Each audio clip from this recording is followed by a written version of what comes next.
Zombie Apocalypse.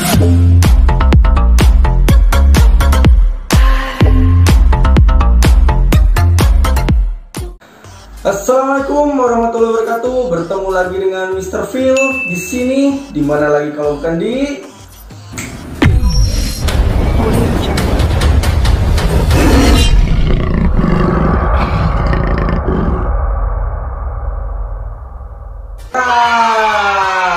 seperti biasa, sebelum kita mulai, bagi kalian silakan untuk like dulu dan subscribe. Oke? Jika sudah, Mr. Phil ucapkan terima kasih banyak. Dan selanjutnya, di pembelajaran negosiasi di step ketiga ini, ya, kita akan belajar menganalisis teks negosiasi. Outputnya, setelah mempelajari materi ini, kalian diharapkan mampu 1. Menentukan bagian-bagian struktur teks negosiasi. Yang kedua, menyebutkan unsur-unsur surat penawaran dan pemesanan barang. Yang ketiga, mengidentifikasi pasangan tuturan dalam teks negosiasi. Yang keempat, mengidentifikasi kalimat persuasif dalam teks negosiasi. Dan tanpa basa-basi lagi, langsung saja mari kita mulai.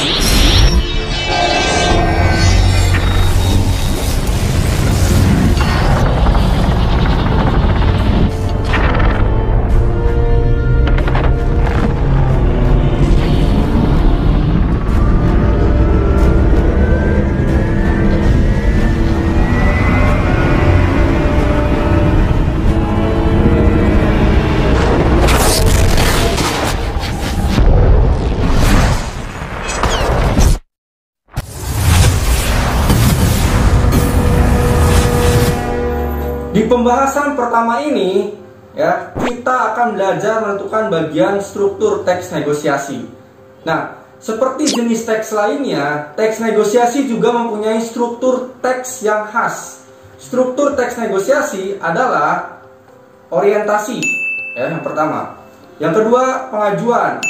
Yang ketiga, penawaran. Dan yang terakhir, persetujuan, ya. Nah, itu adalah struktur teks negosiasi. Nah, sekarang yuk perhatikan contoh analisis struktur teks negosiasi antara penjual mangga dan pembeli. Perhatikan. Perhatikan struktur teks negosiasi penjual mangga dan pembeli. Perhatikan yang ini ya. Nah, yang ini. Oke? Nah, perhatikan. Di gambar tersebut itu ada 8 nomor ya, atau 8 bagian struktur teks negosiasinya. Nah, kalian perhatikan percakapannya atau dialognya ya. Bagian yang pertama, ini adalah bagian orientasi. Perhatikan dialognya. Berapa harga mangga sekolah itu, Bang? 30.000, Pak. Murah. Nah, itulah bagian struktur orientasi, ya. Sesuai dengan tadi dimana dialognya sudah kalian tonton, ya. Selanjutnya yang kedua. Yang kedua adalah bagian dari struktur pengajuan. Nah, perhatikan dialognya. Kurang kan, Bang? Nah, itulah bagian struktur pengajuan, ya. Selanjutnya bagian struktur yang ketiga ya, nomor 3 nih, nomor 3 yaitu struktur bagian penawaran. Perhatikan dialognya. Waduh, belum boleh Pak, barangnya bagus loh Pak. Ini bukan karbitan, tapi matang dari pohon. Nah, itulah bagian struktur dari penawaran yang nomor 3 itu ya. Selanjutnya yang nomor 4 yaitu bagian struktur pengajuan lagi. Nah, perhatikan dialognya. Iya Bang, tapi harganya boleh kurang kan? Lagi musim Bang, 20.000 saja ya. Struktur bagian yang pengajuan ya, di nomor 4 tadi ya. Nah, selanjutnya yang nomor 5, ini bagian struktur penawaran lagi. Perhatikan dialognya. Belum boleh Pak, 28.000 ya Pak, biar saya dapat untung. Nah, itulah bagian struktur penawaran ya. Selanjutnya yang keenam yaitu bagian struktur pengajuan lagi. Nih, perhatikan dialognya baik-baik ya. Oke deh, tapi saya boleh milih sendiri kan Bang? Nah, itulah bagian dialog dari struktur bagian pengajuan ya, yang keenam. Lalu yang ketujuh nih, yaitu bagian struktur penawaran lagi. Perhatikan dialognya. Asal jangan pilih yang besar-besar ya Pak, nanti saya bisa rugi. Nah, itulah bagian struktur penawaran ya, yang nomor 7. Selanjutnya yang terakhir. Nah, ini adalah bagian dari struktur persetujuan. Perhatikan dialognya baik-baik. Iya bang, yang penting saya dapat mangga yang bagus dan tidak busuk. Saya jamin pak, kalau ada yang busuk boleh tukar pak. Baiklah, saya ambil 3 kilo ya bang. Oke? Nah, itulah bagian struktur persetujuan ya. Nah, semuanya itu adalah bagian dari struktur teks negosiasi antara penjual mangga dan pembelinya. Paham ya? Dalam contoh analisis struktur negosiasi antara penjual mangga dan pembeli yang tadi ya, proses pengajuan dan penawaran terjadi lebih dari 1 kali hingga tercapai kesepakatan. Betul nggak? Ya kan? Iya. Nah, itu dia. Maka muncullah beberapa pertanyaan yang akan kita jawab bersama-sama. Perhatikan. Nah, inilah beberapa pertanyaan yang muncul dari negosiasi yang tadi ya. Nah, perhatikan baik-baik. Nah ini, oke? Nah, ada beberapa pertanyaan. Yang pertama, apakah orientasi dalam teks negosiasi sama dengan perkenalan? Sama tidak? Jawabannya adalah tidak ya, berbeda. Kenapa? Karena makna dari orientasi adalah peninjauan untuk menentukan sikap ya, arah, tempat dan sebagainya ya, yang tepat dan benar tentunya. Sedangkan perkenalan adalah hal, perbuatan ya, berkenalan, memperkenalkan ya, pada dialog penjual dan pembeli mangga. Struktur orientasi menunjukkan suatu pendahuluan di mana pembeli tertarik untuk membeli mangga. Nah, jadi orientasi dalam teks negosiasi sama dengan pendahuluan ya, tidak sama dengan perkenalan. Oke, nah itu dia, maka jawabannya adalah tidak ya. Karena apakah orientasi dalam teks negosiasi sama dengan perkenalan? Tidak ya. Tapi kalau misalkan pertanyaannya, apakah orientasi dalam teks negosiasi sama dengan pendahuluan? Nah, baru itu jawabannya adalah iya. Paham ya? Nah, selanjutnya pertanyaan kedua, apa saja pengajuan yang disampaikan pembeli? Jawabannya apa? Ya jelas ya, ingin harganya turun ya, atau turun harga. Itu adalah pengajuan yang disampaikan dari pembelinya ya. Jadi ingin harganya murah kan, seperti itu. Selanjutnya apa? Pertanyaan yang ketiga, apa saja penawaran yang disampaikan dari pihak penjual? Nah, sama, pihak penjual juga nggak mau rugi ya, makanya turun sedikit ya. Jadi tidak naik, tidak turun terlalu jauh, jadi turun sedikit ya. Jadi tengah-tengah seperti itu. Nah, selanjutnya apa? Yang terakhir, di pertanyaan terakhir, apakah negosiasi dalam teks tersebut tercapai? Apa buktinya? Nah, jawabannya adalah jelas tercapai ya. Karena apa? Pembeli boleh membeli dengan harga sedikit lebih murah ya, dan bisa memilih sendiri. Nah, itu adalah jawaban dari yang keempat itu. Oke? Nah, sekarang silakan kalian berlatih ya untuk menganalisis struktur teks negosiasi berikut. Perhatikan. Nah, ini dia. Oke? Nah, ini adalah negosiasi warga dengan investor. Silakan kalian berlatih untuk menganalisis struktur teks negosiasi yang ini. Oke? Ya. Silakan. Selanjutnya, di pembahasan yang kedua, yaitu kita akan membahas tentang menyebutkan unsur-unsur surat penawaran. Nah, ya. Perhatikan, surat penawaran dan pemesanan barang dilihat dari tujuannya, termasuk surat niaga. Ya. Sekali lagi, termasuk surat niaga, di mana surat niaga adalah surat yang digunakan dalam kegiatan perdagangan. Nah, struktur surat niaga hampir mirip dengan surat resmi yang mencakup unsur-unsur berikut. Perhatikan baik-baik ya. Inilah contoh surat penawaran. Nah, yang ini ya. Nih, ini contoh surat penawaran yang kalian pelajari di pertemuan yang lalu ya, di pertemuan yang ini nih ya. Nah, perhatikan. Di dalam surat itu, ya, dalam surat penawaran itu, perhatikan, itu sudah ada blok-bloknya ya, sudah ada nomor-nomornya. Nah, di nomor pertama itu adalah unsur surat, yaitu yang dinamakan bagian surat, kop surat, ya. Jadi nomor 1 ini adalah kop surat. Nah, di mana kop surat setidaknya harus mengandung, ya, mengandung apa saja? Yang pertama, nama lembaga, ya, atau instansi atau organisasi, ya. Lalu Pak, penulisannya menggunakan huruf besar atau kapital ya, biasanya ini. Terus yang kedua, itu alamat dan kontak telepon serta website atau email jika ada. Nah, penulisannya menggunakan huruf besar dan kecil biasanya. Dan yang ketiga, adanya logo lembaga atau instansi atau organisasi. Nah, itu adalah bagian yang pertama yang disebut kop surat ya. Selanjutnya yang kedua, nomor surat. Nah, Jelas ya nomor surat. Ini ada nomornya ya, sampai dengan tahunnya biasanya di situ. Nah, lalu apa yang ketiga? Tanggal surat. Nah, di mana nomor 3 ini posisi dari tanggal surat ini di bagian kanan sejajar dengan nomor surat ya. Nah, perhatikan. Ini kan sejajar ya, yang sejajar.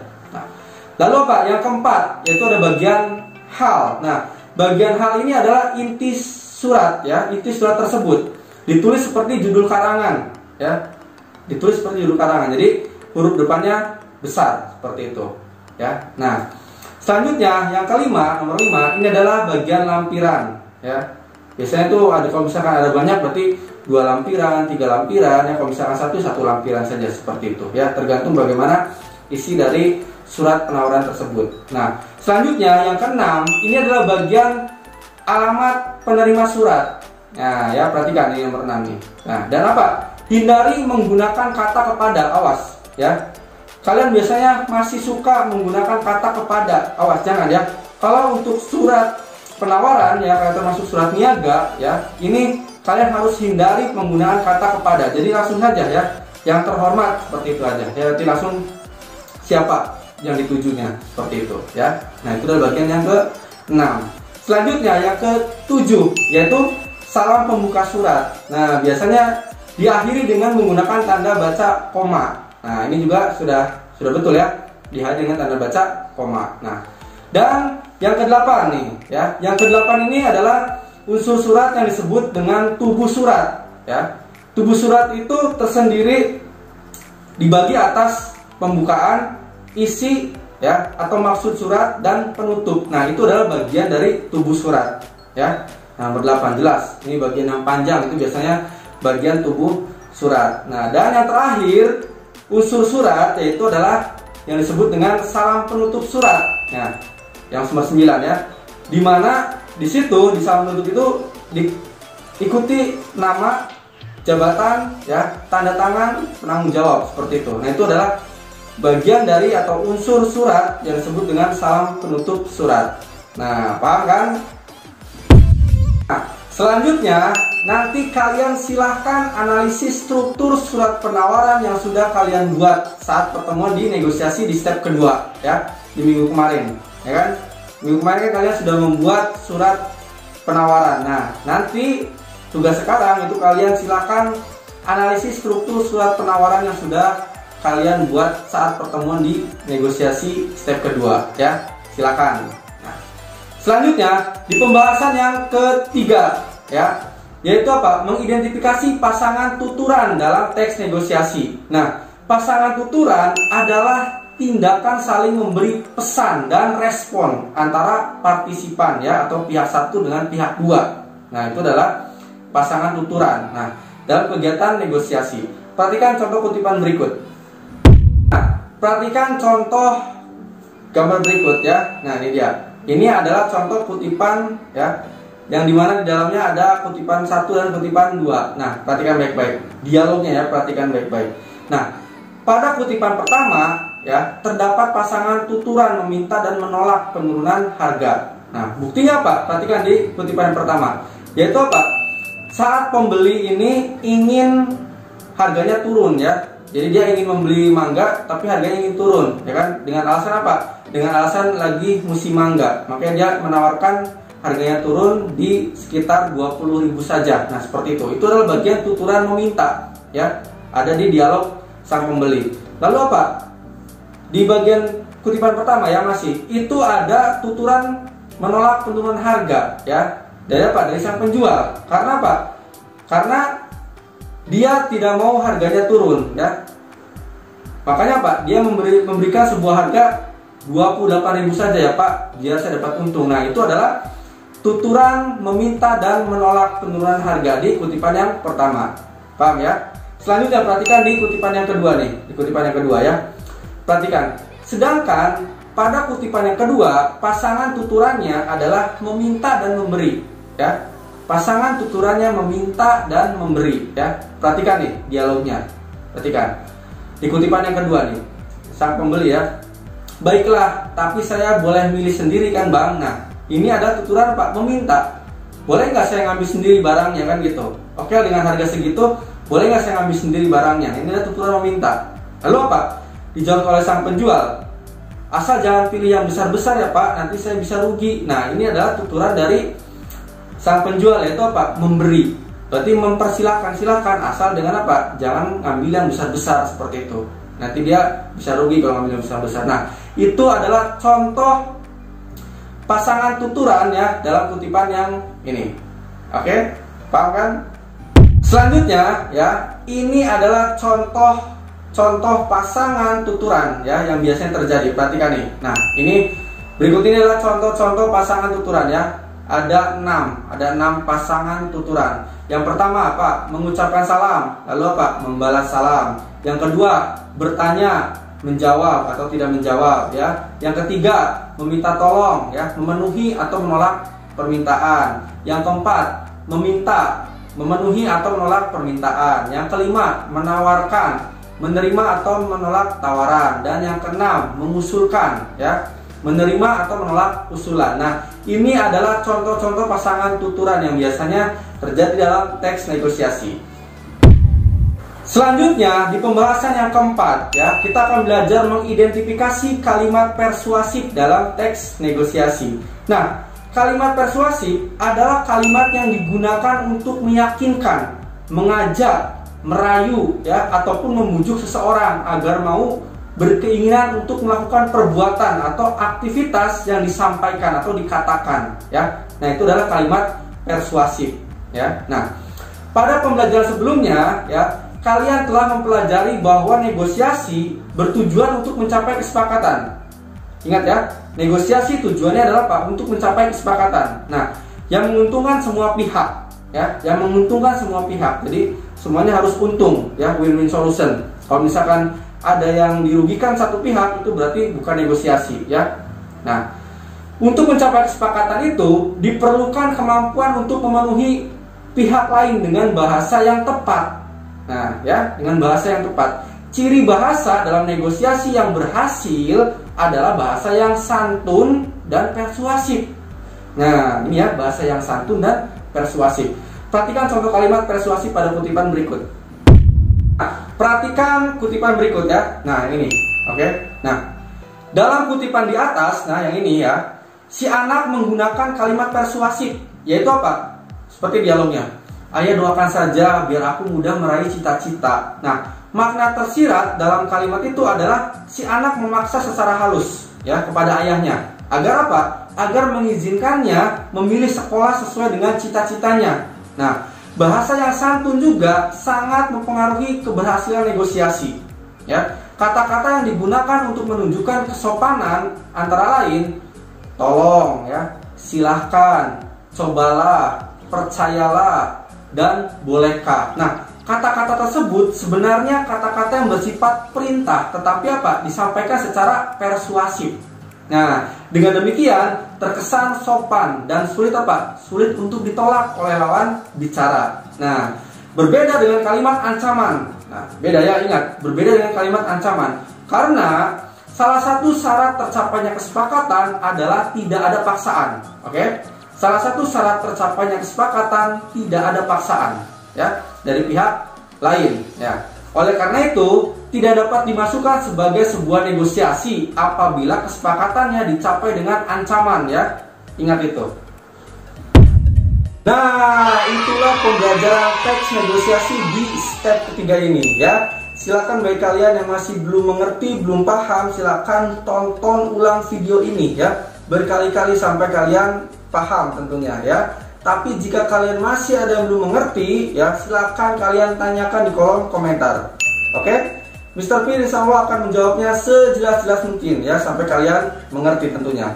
Sampai di sini dulu Mr. P ucapkan terima kasih banyak dan tetap semangat ya, jaga kesehatan, selalu cuci tangan dan menggunakan masker jika keluar dari rumah, serta tentunya jaga jarak. Oke, salam feel us. Semangat, juang, berkarya.